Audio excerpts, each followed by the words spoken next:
Hello, Halos Gaming here, bringing you another Anomic agent. And today we have the Anomic agent Gurista. This one is a worm, and it doesn't behave like a worm does in the actual game. What it does is it has cheated missiles that do like twice as much damage as they should, and it doesn't have drones. So it doesn't have drones, it has light missiles. The light missiles hit you to like 80 kilometers away, and it likes to kite you at 35 to 40 kilometers.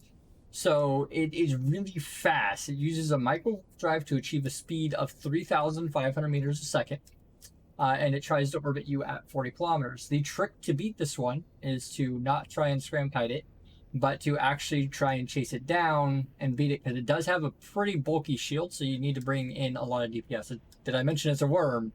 So it's got a really strong passive tank. For this one, we're bringing the Enyo because it's an assault frigate. And it has small high return, optimal range and tracking speed bonus, which is not really that necessary, but helpful. And then a 10% bonus to small high return damage. And that's really all it is. It's just a giant damage ship that actually has, in its natural resistances, if I show you guys the attributes here, it has a really high thermal resistance, or a naturally high thermal resistance, which makes it a really good candidate for this, because the worm does purely kinetic damage. So this really high kinetic resistance frees up all the low slots that it has to be able to go chase it down, making the actual chase sequence a lot easier. This can also be done in a Daredevil, but the fit is really expensive, and this fit is really cheap. We'll go over the fitting first. For the fit, in this one, we have neutron blasters across the hives with a tier 2 rocket launcher. You can make this a faction rocket launcher or no launcher at all if that's what you'd prefer, if you are having trouble with fitting. In the mid slots, we have a Coreli A-type 5mm Microwarpdrive. This is the only shiny module you require for this ship. And it's priced right around 30 million ISK, and the hull is 30 million ISK, so it's like 60, 70 million ISK. You don't have to make anything else on this fit shiny. It does fine. And then we have a initiated compact warp scrambler. You can upgrade this to a tier 2 or go faction to get more scram range, making the chase sequence a little bit easier. I just haven't because I haven't had to replace it yet. The ship is very easy to survive in. So I've never died in this ship. It can't die. Well, actually, there's one way it can die, and I'll explain that. What can happen is if you overheat the prop mod to chase the sequence, and you fail to catch it, and your prop mod burns out, and your capacitor burns out, which can happen. Passive modules do and can burn out. If you burn both these modules out, then you have to sit here and manually repair until somebody comes to help you. However, if the capacitor does not burn out, if we enter the simulation here, and this guy ends up going offline, and you have this off, you're now cap stable. So during the sequence, when you are doing the fight, if you burn out your prop mod, even with it online, if you burn out your prop mod, you simply log off, note the time, and log back in 10 minutes. And then you end up back on the acceleration gate, and you're fine. This is the only arguably unkillable burner ship that I am aware of. And then in the lows, we have a magnetic field stabilizer. You can make it a vortex if you're having fitting problems, although it is really, really open in CPU. And then I have a B-type small armor repper. You can get away with a tier 2 small armor repper or a faction small armor repper. With the resistance profile that we have, with the 84 resists, we actually end up taking about 10 HP a second in armor damage. We have double the rep that we need. So you can get away with a lot less. That means that the repair skill required is just whatever you need to fit your mod. And then we have 2 Overdrive injector systems too. This is crucial. And then we have 2 auxiliary thrusters. So we have 5 propulsion mods, with a Microwarpdrive. The important number that you hit right here is 3,500 meters a second hold. If you are less than 3,500 meters a second, you can still do the mission, but it's a lot easier to burn out the prop and be and to be stuck in this mission, because you're only guaranteed 3 cycles of being hot with the prop mod, because after 3 cycles of heat damage it'll burn out, and you can't get all 3 cycles to give you heat damage. And if that happens, you're gonna have to do the log off thing. So I'd say around 3,300 is where you're able to do it. 3,500 or more cold means that you can close the gap without overheating, which makes things really nice. You don't have to overheat to close the gap. Then you overheat for 2 cycles, and you get what you get, and then you end up either waiting or eventually catching on. So it's not an issue. So that being really easy. The skills for this, or the required skills for this fit, are pretty simple. It's an assault frigate. You're going to need the Galente frigate trained to 5. Because it's an assault frigate, and then you're going to need assault frigates trained to 1. You don't need those bonuses from the assault frigates on this ship, as its natural stats are what gets it through the mission. In navigation, you're going to want the navigation skill trained to 5 to get the highest subwarp velocity. I think you can get away with 4. And I want to say its acceleration control gives more Microwarpdrive speed boost to 4 or 5. Again, you're going to want to make sure you hit that breakpoint of 3,500 meters a second to be able to catch the NPC, or 3,700 pot to be able to catch it. 3,300 or so, you can start running the mission. Getting it to 3,500 makes life so much better. And then a high-speed maneuvering makes the cap use a little bit better with a Microwarpdrive, and evasive maneuvering makes the navigation a little bit easier. You'll accelerate a little faster.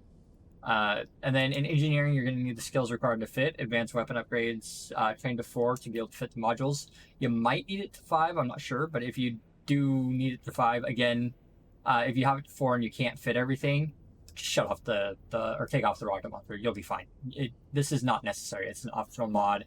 We do enough damage to break it. I think you need about 350 or 320 or so damage to actually kill it, or right around 300 DPS. If you have more than that, it's just gravy, and it makes things a little bit better. We don't overheat or anything. We do 400 DPS, and that's just fine. And then in the armor skills, you're going to need repair systems to be able to fit your ship. And then, yeah, repair systems to be able to fit your ship. So 4 gives you the T2 armor repper, or 1 gives you the Corp EB type repper that I'm using here. But that's all you need is repair systems trained to be able to fit your armor tank. Shields don't really do us any good. We don't need anything there. Gunnery, actually targeting helps. So getting long range targeting gives you a little bit more targeting range.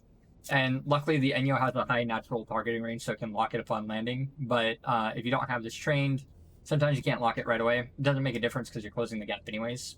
But it is a somewhat helpful skill to be able to lock it up right away. Missiles, we need rockets trained to 5 to be able to use the tier 2 rocket launcher. If you don't have a tier 2, then just use a Arbalest rocket launcher and you'll be fine. Drones, it does have a drone bay, but the NPC is aggressive to drones, and when it switches from you onto a drone, it screws everything up, so I really don't recommend you bring a drone on this one. So you don't need any drone skills. And then in gunnery, of course, you're going to need your gunnery support skills, the surgical strike, trajectory analysis, and what is it? Small hybrid turrets trained to 5 to be able to use the T2 guns, so that we can use Void. And then like rapid firing, motion prediction, sharpshooter. There are 6 of them. Control bursts and gunnery give you additional damage from the guns, and it's really helpful. They do help a lot. Drone scanning, rigging. Actually, you just don't need any rigging skills. I don't have rigging skills on this character. So that's pretty much it for skills. This is a really easy to fly ship. The cost is low. There's a lot of variants that you can do to play with the fitting. Again, as long as you can fit it, you're fine. The required part is the 2 overdrive injectors and the auxiliary thrusters with the Microwarpdrive. And then you can use a better warp scrambler, or a scoped warp scrambler will have a 8,500 meter range, which will make it a little bit easier to catch. Or you can go full on faction and get like a 10-kilometer range, and life gets a little bit easier. I wouldn't do that unless you have to, as it adds cost to the ship, and keeping it cheap is, honestly, it's nice to keep a ship cheap, right? Nice to keep a cheap ship. Because if you do lose it, even though this thing's like unkillable, if you do lose it, it's not a big deal. And as I explained earlier, if you fail to catch the NPC because you burned out your prop mod, just open up your fitting window and make sure your cap recharger is still online. And as long as it's online, you can just log off and then note the time that you logged off, and you log back in, and you come back, your chip's alive, you come back on the acceleration gate, you warp off, you go repair, and you try again. This is a very easy mission to do, and yeah, we'll just hop right into it. We're going to hit Control-R to reload. The only thing that we're going to heat, and it's once we get in there, is the Microwarpdrive. So we go on in. Overdrive active.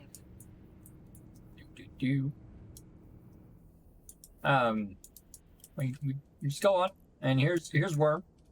He does shoot missiles at us.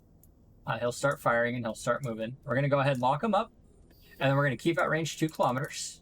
And we're gonna start our prop mod. This gets us accelerating in his direction, and then after the first cycle, we're gonna start overheating. The reason that we run 1 cycle cold is so that we can accelerate and get the most out of the 2 hot cycles that we got. So we're guaranteed 2 cycles for hot, and if we use a 3rd cycle for hot, we can burn out our prop mod. It's actually really easy to do, and we're watching this range right now. It's all that we're doing. We're watching the range. It's 18. We've been hot for 1 cycle. We're coming up on the 2nd cycle. We can turn off the heat now. We're coming into scram range.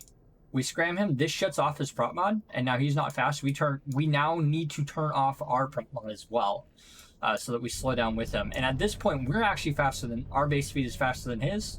We turn on our repper, which we are cap stable running the repper and this. So now we're safe. Our repper's on with this off and our guns off. We are 100% cap stable. At this point, we cannot die. This is the state that we're in right now.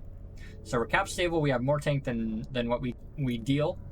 When you do that chase sequence, so when you're flying with an overheated prop mod at 5,000 meters a second, the missiles are slower than you. So what happens is during that entire chase sequence, he's firing missiles over and over again. And what happens is you get hit by all of them when you slow down. So there's a moment when you get hit by 2 or 3 missiles at the same time, and they do a little over 1,000 damage each shot. Again, we have 80 plus resist, so we're taking like 200 or 103 damage after the speed mitigation from doing it. So when you slow down, you can expect to get hit like a truck, which is perfectly fine. You'll go through a lot of your armor. You'll get it back when you start repairing. And then at this point, we just fire. And that's it. As long as you're keeping at range 2 kilometers and your prop mod is off, you'll slowly whittle him down. It looks like he dies really slowly. What happens is he gets to about 30%, where his passive regen is peaked. And at that 30%, it's kind of hard to get past that. If you do struggle getting past the 30% shield mark, HP shield, if it gets down to 30 and you can't quite break them, wait until it gets down there, and then overheat your guns for a few cycles, and you'll break his shield tank. Shield's regen, their peak regen is at 27.5%, or it's between 25 and 30. I don't remember the exact number, so I say between 25 and 30, 27.5. But peak shield regen is right here. He also has a chance for an active regen cycle, which he just did there. He went from 40 or from 25 to 40%. So if you're having trouble breaking them at this stage right here, just overheat your guns for a couple cycles and you'll break them. Once you get his shield past the 25% mark, it's a lot easier. His shield regen will drop a little bit and you'll be able to break him a little bit easier. So now he's down to 25. He's just going to die now. So now he's at 18. He's at 13. He's at 0. And you see he got a 20% boost there from the active shield. But now he's really easy to break. And once he's in armor, he has no armor or shield hit points, and he'll melt very quickly. Like I said, this is a really easy one. You're pretty much cap stable while doing it.